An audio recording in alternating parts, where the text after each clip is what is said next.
and gentlemen, we apologize for the delay, but we need Martian Rod Bars to pick up their child at gate 17. For now, we'll watch our in-flight entertainment early. These shows include Budgie the Helicopter and Jimbo and his train set. Guaranteed classics. I mean, I used to watch it as a kid. I mean, look how I turned out. I am now a fucking plane driver. You know, not a lot of people are plane drivers You know, these days. trying to make a TV show about talking planes can be much more difficult than you think. If you know me, then you'll know that I love planes, whether it be their unique looks or their gargantuan size. But to the outsiders who aren't into aviation, they see the sole purpose of an aeroplane is to get you from point A to point B, which is basically the truth.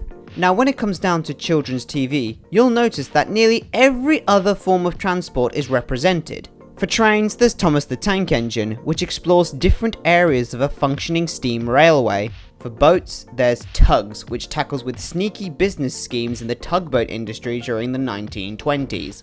For cars, there's, well, Pixar's Cars, which brings together the worlds of NASCAR and roadside shops. And for construction vehicles, there's Bob the Builder, where the team work together with Bob to sort out a problem.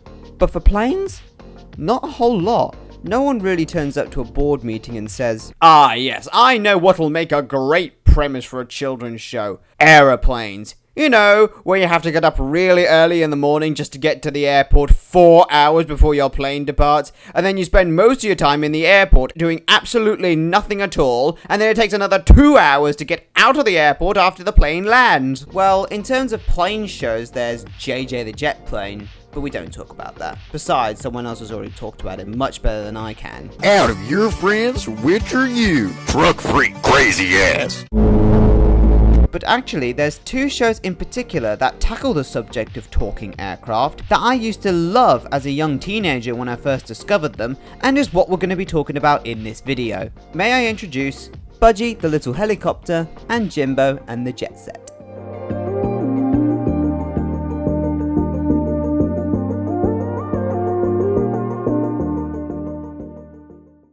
Let's start with Jimbo. Jimbo and the Jet Set is a British cartoon created in 1986 by Peter Maddox, who had previously worked on a show called Family Ness. Yeah, I've never heard of it either. But later, Peter would go on to create another show that you'd probably recognise, Penny Crayon. And yes, someone else has already done a video talking about her. Anyway, the show revolves around the titular character Jimbo, a cheeky little jet plane who lives at London Airport with his handful of ground vehicle friends and the chief controller. The show mainly focuses on Jimbo doing different flights around the world, whilst getting on the chief's nerves in the process. This show only lasted one season, and had 25 episodes produced between 1986 and 1987. Airing on children's BBC. Now this show would have been made around the same time season 2 of Thomas started airing. Now I'm not saying this is the true story, but when you watch Jimbo, you get that feeling that the BBC saw the success of season 1 and went, "Right chaps, if you can't tell already, Thomas the Tank Engine is doing wonders for ITV, and it's clear that there's a formula." What are you suggesting, boss? What I'm trying to say is that we need to make a show similar to Thomas. You know, talking vehicles and all. Has anyone got any ideas? Well, there's this plane character that I just created. Right, here's 20 quid. Full season of 25 episodes is yours. You know, I wouldn't be surprised if the budget for this show was 20 quid because the animation is so cheap looking in this show. Now, I don't have a problem with the art style. If anything, I quite like it. I like how cartoony the humans look, and for the fact that Jimbo's wheels are actually his feet, shown in the intro, is an interesting little quirk. But the problem I have with it is for the fact that it is animated. The overall impression it's giving me is basically a cereal advert being extended to 4 minutes. Do you want more proof that this show is cheaply animated? Well, in this shot here, we see Jimbo move into the middle of the frame, where you can clearly see the creases in the animation cell. She convinced me that, they were going to be animated in that style. They weren't going to make them cheap looking. But if there's one thing I can say that's positive about this show, it's probably the voice acting. Mostly for the fact there's only 2 voice actors in this show. First you have Peter Hawkins, who voiced the majority of the male characters, including the chief controller. Hello, Jimbo. I see you've got your old friend with you. The Bermuda Triangle. What a strange experience, Jimbo. If you ask me, you're not the only one who needs a good night's rest, Jimbo.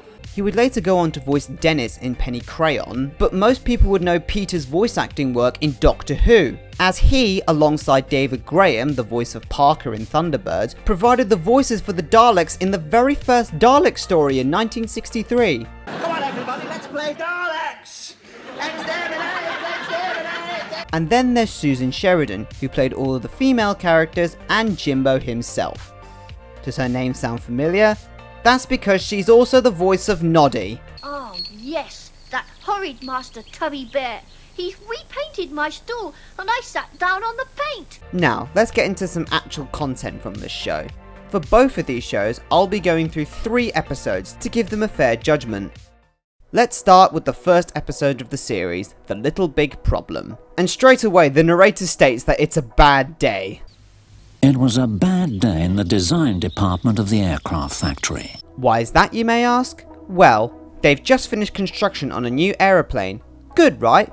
But apparently the designers confused inches for centimeters and centimeters for inches. Meaning in this... Wait a second. Okay, fuck the metric system, fuck the imperial system, this is how we measure people from now on. Yeah, we're almost done here, just fill in your name and height and we'll be on our way.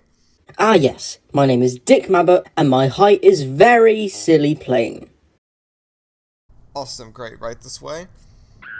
So they were meant to build a jumbo jet for the chief controller to work at London Airport, but because of his diminutive size, they resulted in this DC-9 looking ass, which the chief dubbed Jimbo, and thus the name of the character was born. I ordered a jumbo, not a Jimbo.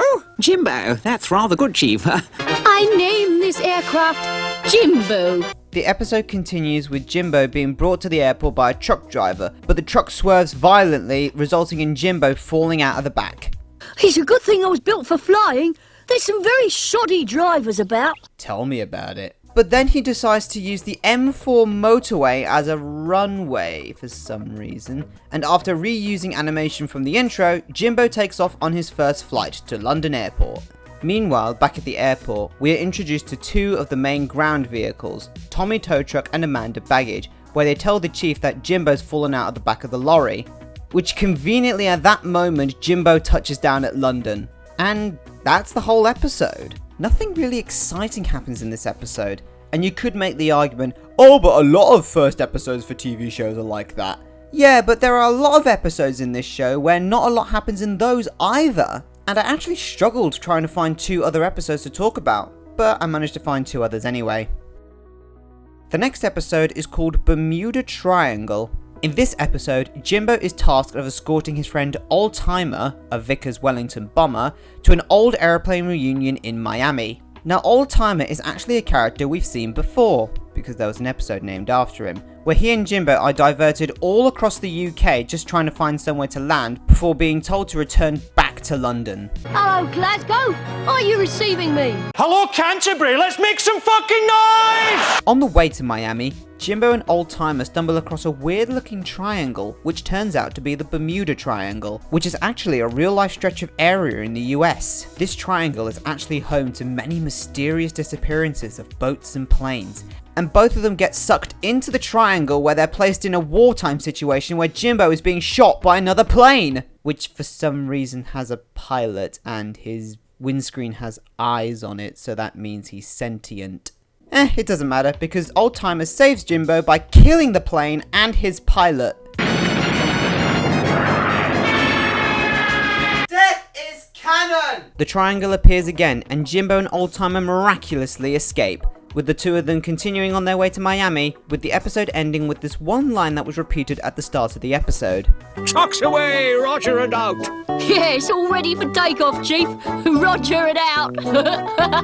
Who are you calling Roger, you cheeky little imp? Stand by for landing. Roger and out. Hey, Old Timer. How did you know my name was Roger? Here's something I noticed on my recent viewing of the show. Because of its 4-minute runtime, the episodes just feel too short, and honestly they would have benefited if they were about 7 minutes long. The reason it worked well in Thomas is because not only did it have much more variety in storytelling, but it uses its 4-minute runtime to its advantage. Now the final episode I'll be looking at is called Every Silver Lining Has a Cloud, which apparently features the Concorde? Hell yeah! Could this be a redemption for this show? By featuring the most prestigious aeroplane of them all? You know Concorde, the plane that can fly at twice the speed of sound, can get you from London to New York in just over 3 hours. There's so much potential you can do with this plane. How do they portray it? Oh. It's literally a cloud in the shape of the flying penis. Or in other words, cockpit! Right, first of all, I think we need a bit of context. So Jimbo has flown halfway across the world, whilst using stock footage from the intro in the process, and is returning back to London.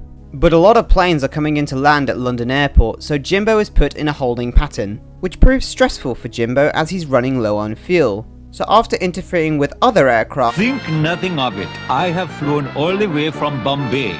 Oh! I forgot about these! Now I understand, this show is about an aeroplane travelling across the world visiting different countries, and it makes sense to have characters with foreign accents. But some of them are so stereotypical and borderline racist at some point that they make Izzy Gomez seem acceptable. Gringos, who needs them? Yeah, I understand TV could get away with a lot in the 80s, but some of these stereotypes are a mega yikes. Now the depiction of the English-speaking countries aren't so bad, like Scotland, Australia and America.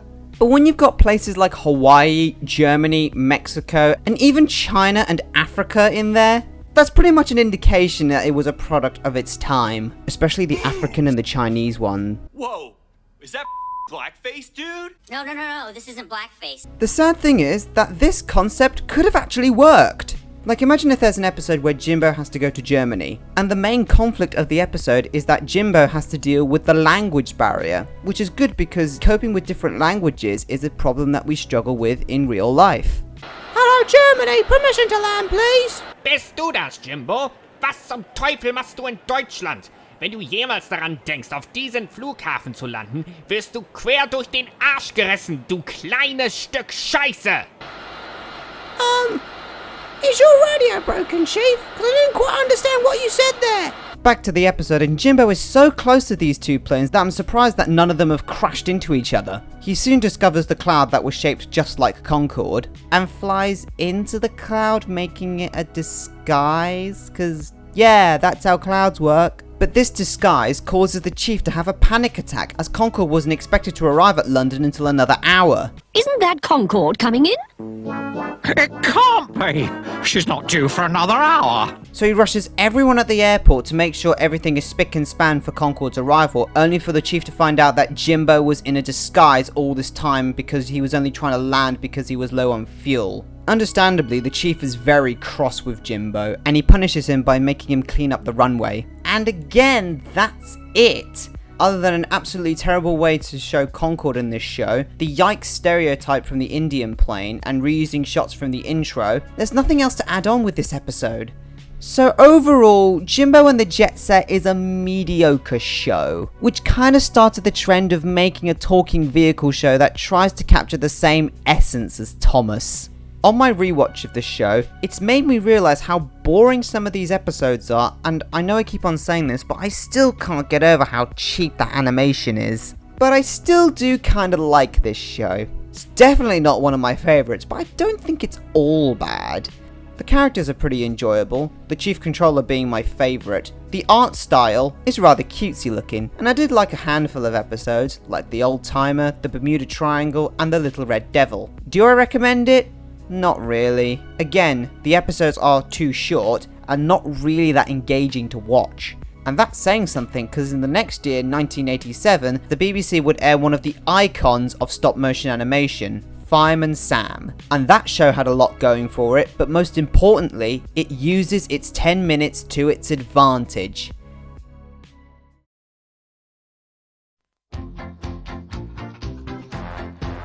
Let's fast forward 8 years later to 1994. Thomas's 4th season has started airing, but not on CITV this time. CITV wouldn't air Thomas and Friends again until season 6 in 2002, so someone at the boardroom at ITV must have said, "Well, boys, long story short is we're fucked. We lost the contract to air a new episode for Thomas, so now we need a new kids show entirely. But something Thomas-esque. Any suggestions?" "Well, the Duchess of York did create some books about a helicopter." "Oh, well, that's perfect. Have 13 episodes greenlit right now." "Wait, what?" Helicopter, helicopter! Yeah, believe it or not, Budgie first started out as a series of children's books written by the Duchess of York in 1989, but this review is more focused on the TV show. Budgie The Little Helicopter is also a British cartoon, but unlike Jimbo, it lasted more than one season. 3 seasons to be precise, between 1994 to 1996, with 13 episodes each, which coincidentally JJ the Jet Plane's model series was happening around the same time. The show takes place at the fictional Harefield Airfield and shows the daily lives of the 4 aircraft that work there. Budgie, our main character, Pippa, the only aeroplane of the group, Lionel, the aircraft in charge, and Chuck, the big American muscle. There's plenty of other characters in this show, which are all based on real life helicopters and aeroplanes. You've got Wally, the old seaplane, Jasper Jeerjet, a snobby prick who's clearly voiced by Kerry Shell because it's literally his diesel voice. You're that dopey little helicopter from that dopey little airfield. There are some non-air characters like Jake, the old steam train, Smokey and Dell, the 2 main ground vehicles of the private airfield, Nigel Thornberry? Smashing! 2 rejected Bob the Builder characters, and Les rêves des amoureux sont comme le bon vin. holy shit, it's Zoran! So in Budgie they did make the Concorde a natural character, and he's brilliant. He may have that stereotypical ha accent going on, but I like the fact that he's French. Technically speaking, Concorde is half British and half French, so the writers basically had a choice. And his character is perfect as well. Snooty, arrogant, and always looks down on everyone and thinks that he is superior. Does the Concorde even have a name in this show? Oh, I get it! Jean-Claude Concorde! It's wordplay! Right, let's actually talk about this show. Straight away, you could tell that the budget for this show was much more than 20 quid, as the backgrounds and set dressing have more of a variety instead of being reused over and over again. The overall look of the show is far more polished. Maybe it's for the fact that it was animated by Fred Wolf Films, the same company who animated the original cartoons for Alvin and the Chipmunks and the Teenage Mutant Ninja Turtles. Well, technically they're made by the same animation company, but Budgie was animated in Ireland as opposed to the others, which were animated in the States. There is one problem I have with this show, but I'll save that for the review of the episodes. Now, I'd like to take the time to discuss about the designs of the characters. If you were to ask me as a young teen what the characters look like, I would have said that it has a sort of similar look to Tugs in a way. Like, put Budgie next to someone like, I don't know, Boomer or Warrior. You could kind of see where I'm coming from, but after my rewatch of this show and discussions about it with other people online, we've come to the conclusion that the faces are literally the same as those seen in the Goofy movie, but slapped onto an aircraft. The most interesting thing that I found out about this show whilst doing my research was the characters' designs in the books. The way the characters look in the books is jarringly different compared to their cartoon counterparts, but if I want to be honest, I kind of prefer their looks here. Yes, the cartoon may look cute, but I do kind of prefer the whole realistic look the books try to go for. I may not like how small their eyes look, but my god, Pippa looks so much better without that huge patch of hair near her bow tie. The voice cast for this show is pretty interesting. Of course there's the aforementioned Kerry Shale who voices Jasper, but he's also the voice of Chuck. Oh, come on! Give me a break! I always wanted to be in the military! In terms of other voice actors, Budgie was voiced by Richard Pierce. Yes, well, excuse me, I've just remembered something I have to do. Who I just learnt is also the voice actor for the UK version of Oswald the Octopus. Yeah, I forgot that show existed as well. Pippa was voiced by Abigail McVean, who kind of disappeared off the face of the earth. I know it's a good idea, but it's the if that worries me. And Lionel was voiced by radio broadcaster Jeremy Nicholas. Oh, fiddle-de-dee. Budgie isn't the only one who's overheating. Just recently, I found this on Internet Archive, some lists of some US dubbed episodes, and they sound atrocious. Especially Chuck, because they redubbed him for some reason, which I still don't understand, because he's already American. Why do you have to redub him and make him sound like a fucking chain smoker? Not bad for a little guy. Well, I think I can do better than that. I have a sneaky suspicion that some of these episodes were dubbed for this US VHS. Now, this VHS has boggled my mind for the longest time that I've known Budgie. Was this an actual movie? Was this just a compilation VHS? Yes, it was a compilation VHS because I saw some listings on eBay and the back of the VHS describes the plot for the first 2 episodes. Well, that's 4 years of searching wasted. Years of academy training wasted. Before we get into the episodes, I want to quickly mention that the theme tune was composed by Paul K. Joyce. Yes, the same guy who composed the theme tunes for Bob the Builder and Noddy's Toyland Adventures. Right, let's actually get into some content from this show. There are 3 seasons of this, so it makes sense to do 1 episode from each of them. Our season 1 episode is called Copters and Robbers. I know, creative title. Now this gives me the opportunity to talk about one of my biggest gripes of this show, the human characters. Now, I don't necessarily have a problem with the characters themselves. Ben and Lucy, the twins, are pretty much your bog standard child characters. The only 2 interesting ones are the mechanics, Ken Wrench and Mike Sprocket. Their dynamic between each other is kind of like a Officer Steele and Elvis Cridlington-like bond. But my main issue with them is that they never interact with the aircraft. I mean, they do, but they don't treat them as if they're sentient. Because when you look at a show like Thomas or Bob or even Jimbo, the humans are seen having conversations with the vehicles. But in Budgie, none of that. But let's get back to the episode. Ben and Lucy are playing with this helicopter toy that Mike gave them when Lucy sends it flying into a pickup truck and the 2 have to go and retrieve it. Meanwhile, 2 robbers are trying to steal an aeroplane to get away from the cops, but Ken spots them and surprisingly, we've seen these robbers before. Yeah, unlike Jimbo, this show relies quite a lot on continuity. So in a previous episode called The Air Show, these 2 robbers were trying to steal a private plane from Monsieur Le Bourget. You know, like the airport in Paris. But let's not bother with more plane jokes as the crooks leg it and steal the pickup truck, with the twins still in the back looking for their toy. This leads on to another problem I have with the humans. Let's say I gave you this whole clip. Now, would you believe me if I said that this was from a show about a talking helicopter? No, you wouldn't. It almost feels like I'm watching a completely different show. It's not until 4 minutes and 30 seconds into the episode, that's nearly halfway until we actually see Budgie, where he sees the pickup truck, but he doesn't really think much of it and continues on his way back to Harefield.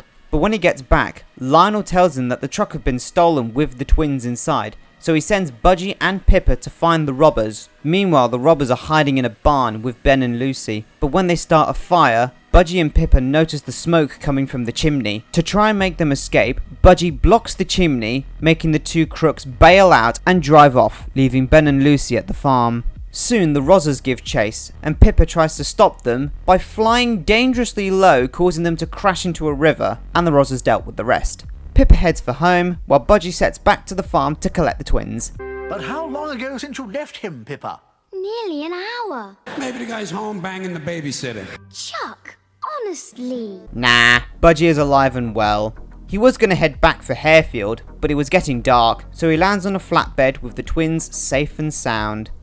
And that's the end of the episode. Talk about a vast improvement. The 10-minute runtime is utilised so much better than the 4-minute runtime of Jimbo. And what's even more neat is that in the next episode, they continue this storyline, where the 3 are still on the flatbed, and they arrive at the seaside town of Musselton, and Pippa arrives to help them get back to Harefield. I'd like to think that each season has a key storyline that takes place between every episode. Season 1 establishes the characters and their lives at Harefield. Season 2 is about the construction of a new airport, and Season 3 is about a new flight museum being built. The Season 2 episode is called Dutch Courage. This is actually a follow-up from the previous episode, Budgie Barges In, where Budgie, Pippa and Chuck go to Paris for a business trip. The episode starts with the 3 of them getting ready to go back to Harefield, but Lionel flies all the way to Paris to tell them not to return to Harefield, as instead they're heading for the Netherlands, specifically Holland. We're not going home, we're going to Holland. Holland? Lionel gives everyone their jobs, with Budgie's being to deliver a dinky little model of the Eiffel Tower. On the way, Budgie discovers a windmill which he confuses for a crashed helicopter, and whilst trying to communicate with it, he gets his top blade stuck in the ground. So Chuck actually does something for once and frees Budgie from the ground and explains to him that he was talking to a windmill all this time. Trying to make like you were the windmill's kid brother? A giant helicopter. The reason I say it like that is because for the majority of the show, Chuck doesn't do a whole lot after his introductory episode. There'll be several occasions where Chuck is destined to do the job, but Lionel tells him, I know what you're going to say, Chuck, and the answer's no. Like, geez, Lionel, give Chuck a break now and then. So after Chuck rescues Budgie, Pippa spots two men picking flowers from a field, and she has suspicions that they're stealing them. Budgie and Pippa follow the truck to Amsterdam, only to find out that the flowers were actually for a display. And after saving a kid from drowning, Budgie is given a surprise with a flower monument of him. This episode may not have the action as the previous one, but it certainly knows to keep its focus on Budgie and his friends. I personally prefer the first half of this episode over the second, but I do like the Dutch backgrounds of the second half, as it does feel like we're in the Netherlands, compared to Jimbo with its copy-paste backgrounds. Quick fun fact, this show actually did have a Dutch dub, and they did dub this episode. Maar hoe dan ook, we gaan niet naar huis, we gaan naar Holland. But overall, it's an enjoyable episode. And finally, for season 3, we have Chuck's Buddy. Now, unlike the other two episodes, this episode can be viewed on its own, as it doesn't contain any continuing story arcs from a previous episode or even the next episode. In this episode, Budgie is waiting for a big superlift helicopter to arrive with an important cargo, but he's late. So late, in fact, that Lionel has to go out and fill in his place. Oh yeah, and the humans are in this as well. But their significance in this episode is so little that you forget they're in this. Like, you can get rid of them and none would be the wiser. Anyway, a few minutes after Lionel leaves, the superlift helicopter arrives. His name is Buddy, and yes, he is based on a real life helicopter, but they portray it a little bit too big, when in actuality the Sikorsky S-64 is probably around the same size as the Boeing CH-47 Chinook, Chuck's basis. Speaking of Chuck, when Buddy arrives at the hangar, we learn that he and Chuck are actually good friends. Makes sense as they're both American. Chuck! Buddy! Yeah! But then Buddy turns around and says, Say, this place is a mess. And suggests some organisation is put into place. So he leaves Budgie in charge only because he lived at Harefield the longest and Lionel was out doing Buddy's work. And little bits in this episode is just Buddy telling the others what to do while Lionel is being tasked with other jobs. People don't just leave it about in cans. Oops! Great Scott! Oh, so the human segments did serve a purpose to the story. So Del crashes into the paint can and Budgie instructs everyone to paint white lines as Buddy instructed earlier. How about you get some white lines painted? Buddy is impressed with Budgie, but he notices a splodge of paint on Budgie's skid. Just a bit of... This leads to Buddy getting stuck in the heliwash and Lionel coming back to see Harefield in a right mess. Overall, this one is an okay episode. Buddy is your typical bossy boots type character, but my main problem with him is that they do nothing with his friendship with Chuck. We hear it for about 20 seconds and it's never brought up again. It would have been nice if there was a scene where Chuck confronts Buddy and tells him that this is not right and he should stop bossing the others around. This also goes into my argument that Chuck barely does anything in the show, making this episode's title a bit misleading. Another issue I have was the previously mentioned human segments, but I won't repeat myself. But the rest of this episode is alright. If I was writing this one, I'd call it Scramble Scramble, as that's a phrase that is repeated quite a lot in this episode. Emergency! Scramble! Scramble!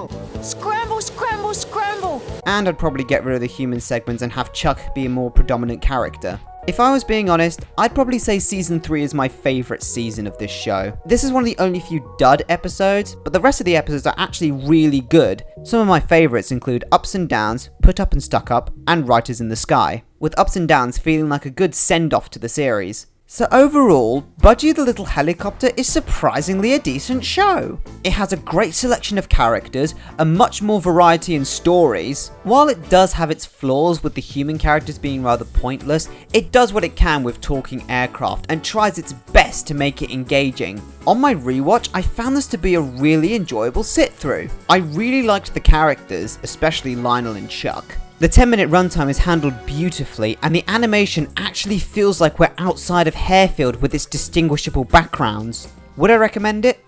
Sort of. I'd say give 2 episodes a watch, and if you enjoy it, do check out more. I can see why a lot of people would have enjoyed watching this as a kid. While it does feel like it's trying to be Thomas, it's definitely an entertaining show.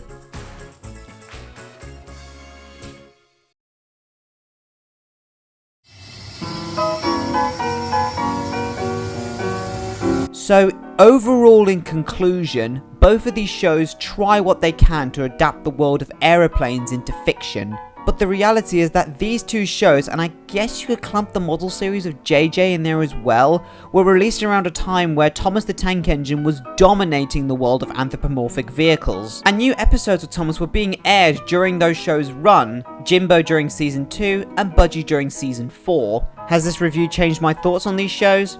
Yes. Does it mean I hate them? No. I still do like both of these shows, Budgie in particular. But the biggest problem that both of these shows suffer from is that the airline industry, as alright as it may be, isn't really that interesting or exciting to center a kids show around. Flight was a f***ing nightmare, man. My stupid tray table broke and I ended up with a gallon of coffee in my crotch. It's like dunking my wang in hot lava. If you want a good show that tackles the subject of aeroplanes, then check out Thunderbirds. Sure, the vehicles don't talk, but the way it presents the planes is not only realistic, but the situations they're in are treated seriously. The way the Tracy family rescues people with all these different vehicles and aircraft makes everything seem engaging for the audience. Take for example the episode Trapped in the Sky. The Fire Flash is in danger as a bomb has been planted inside of the landing gear that will cause it to blow up if it lands, hence the title of the episode. An international rescue are sent to help land the Fire Flash, where in this situation they use Thunderbird 1 and 2, where the problem is portrayed as a severely dangerous circumstance as a bomb in a plane is a real life threat. Sure, it takes place at an airport, but it doesn't focus on the managing of the place. There's no point in the episode where the plane is being offloaded. It keeps its focus on one particular plane because it's the root of the problem. This is where Budgie and Jimbo failed. Because it's focused on the managing of an airport, it makes the world of planes seem uninteresting. And of course because of the success of Thomas. They may not have intentionally been direct clones of it, but they both certainly give off the impression that they're rip-offs. The only one that I can say did an okay job in adapting the world of planes to fiction is Budgie, because you could tell that passion was put into this show, while Jimbo just feels rushed. But both of them are significantly better than CGI, JJ and Dane Cook plane. Wow. Hey, way to go, dude. You made my kid cry. No, it's not my fault your kid grew up with shit entertainment. Don't make me come up there and give you 7 across the ass. Oh, you want to go, mate? I'll give you more than 7. I'll give you 17 across the ass. But that aside, I don't think the aviation industry deserves to be overlooked, as it still is an important part of the travel industry, so it deserves some respect. After all, how else will we travel across the world really quick? Ladies and gentlemen, if you look to your left-hand side, you can see the runway we'll be taking off from. Our destination, New York. Now, New York is 7 hours from London. Now, you see, New York is interesting because they claim to have the best pizza. Almost every place claims to have that. So here's my idea, right? Okay, hear me out. If we take every pizza God, here we go again. and have a battle to the death, and Happy then we'll flighting. decide that way. You know, it's that simple. Also, the whole rat population. All we have to do is take the rats, right, and put them in pizza. It's that simple. And also the gum, easy. We can put that on the pizza. It's like pepperoni. You know, you ever had pepperoni and meatballs?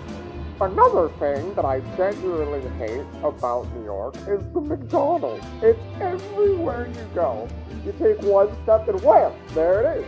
Also, another thing I had is in the subway station. Now, someone had a bowl of cereal. See, I myself pack a good lunch, like a sandwich and everything. But no, this person just had a bowl of milk and a bowl of cereal.